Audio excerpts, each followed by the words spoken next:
Hello my dear ভাই brother, আসসালামু আলাইকুম। চলে এলাম নতুন একটা ব্লগ নিয়ে। আজকে যাচ্ছি রস চুরি করতে। আজকে আমাদের সবাই চিন্তা করতেছি, কিছুদিন ধরে অনেক জায়গায় রস খুঁজতে আসি, রস পাইতেছি না। তো সবাই একসাথে 4-5টা বাইক নিয়ে চলে যাইতেছি। তো আজকে একটা গ্রামের ভিতরে রসের সন্ধান পাইছি। রসের ওই সন্ধানটা আজকে আমরা যাব। যাইয়া আমাদের টার্গেট হয়েছে গিয়ে ওই জায়গায় রস চুরি করা। যেভাবেই হোক ওই জায়গায় রস চুরি করতে হবে আমাদের আজকে। আমরা সবাই আজকে অনেক খুশি, কারণ আজকে আমরা রস চুরি করতে যাব। তো সবাই ভালোভাবে সুন্দরভাবে মজা করতে করতে গেছিলাম। তো এর ভিতরে হঠাৎ করে পিছন থেকে একটা বাইক এসে আমার পিছন থেকে মেরে দিছে।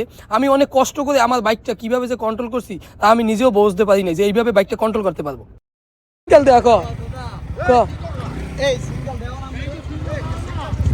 সিঙ্গেল দেয়া না আপনার এখনো তো চলতে আছে আপনার। এই অ্যাক্সিডেন্টের মাধ্যমে আমার বাইকের পিছনে অনেক ক্ষয়ক্ষতি হয়েছে, যা পিছনে ভাঙ্গা চুরি অনেক গুদি হয়ে গেছে। তারপরেও সবার আমি ওই জায়গা থেকে আবার ব্যাগ দেবো, চলে আসবো, সেটা না করে আমি ওই জায়গায় তৈল নিতেছিলাম।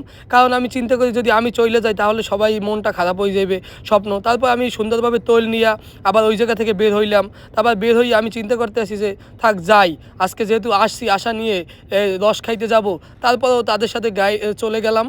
তো আর কি বলবো, আমার শখের একটা বাইক, আজকে 3 মাস হয়েছে বাইকটি আমি নিছি। তারপর হঠাৎ করে বাইকটি অ্যাক্সিডেন্ট হইলো। আমার মনটা অনেক খারাপ লাগতেছে, কী পরিমাণ যে কষ্ট লাগতেছে আমি কাউকে বোঝাতে পারবো না। তারপর আমার কষ্টগুলো কাউকে বুঝতে দিলাম না। তারপর তাদের সাথে অনেকক্ষণ আমি বাইক চালাইতে তারপর তাদের সাথে চলে গেলাম। যাই হোক, অবশেষে প্রায় কাছাকাছি চলে আসছি। এই সামনেতেই এখন আমরা রস চুরি করবো।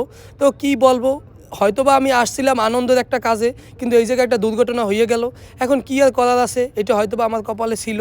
যাক, আল্লাহ পাক যা করে ভালোর জন্য করে। আজকে হয়তোবা অল্পর জন্য আমি বেঁচে গেছি, চাইলে আল্লাহ পাক অনেক বড় ধরনের অ্যাক্সিডেন্ট দিতেও পারতো। যাক, আল্লাহ পাক দেয় নাই আমার জন্য, এই জন্য খুবই ভালো লাগতে আছে।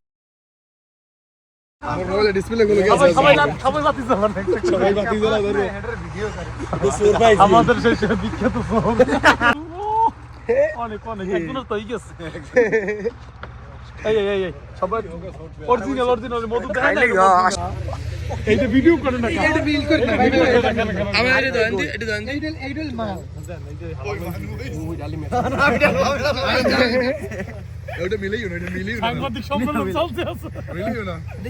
অবশেষে এই মাল পাওয়া গেল। অনেক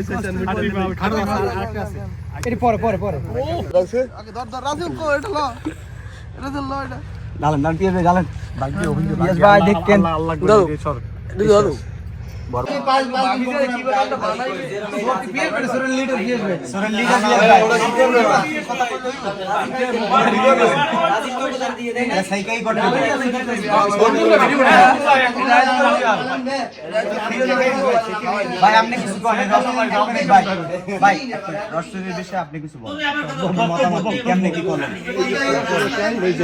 দীর্ঘ 4 ঘন্টা পরে রস চুরি করছে, অনেক কষ্ট হয়েছে রস পাইতে। এতক্ষণ পিএস ভাই চিন্তা করতেছে ভাবিলে নিয়ে কি দেবো না।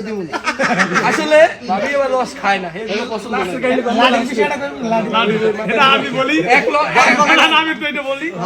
আমাদের যাওয়ার সময় আমাদের সেই ভিড়, আমাদের পিএস ভাই সে বলছে ভাই বলে সে ডিউটি ঠিক আছে, দুপুরে 2টা বন্দুক এবং রান্না লাগিয়েছে, হে সামনে গেছে, কিন্তু তার সারে বলছে তুমি ভয় পাও না? না আমি আর কিছু ভয় পাই না। কিন্তু আজকে রাজবাড়ির ছেলে হয়েছে, আজকে দেখতে ভয় পাইছে। এখন একটা দেখলাম যে সরলে খারাইছে, এর মধ্যেই পিএস ভাইকে কহে না রাস্তায় দেখতে দাঁড়ায় না, হে সেটা বাদ দেখে আমি মহিলা দেখি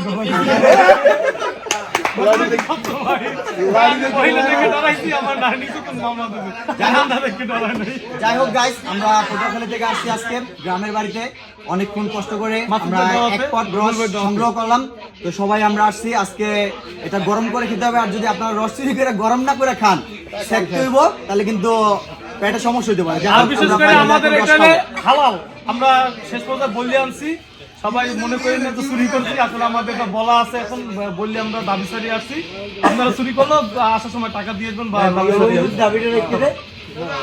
সবাই ধন্যবাদ মাসুদ ভাই এবং রবুল ভাইকে আজকে এত সুন্দর, আর পিএস ভাইকে এত সুন্দর একটা উদ্যোগ নেওয়ার জন্য। যেহেতু হালাল হইলো রস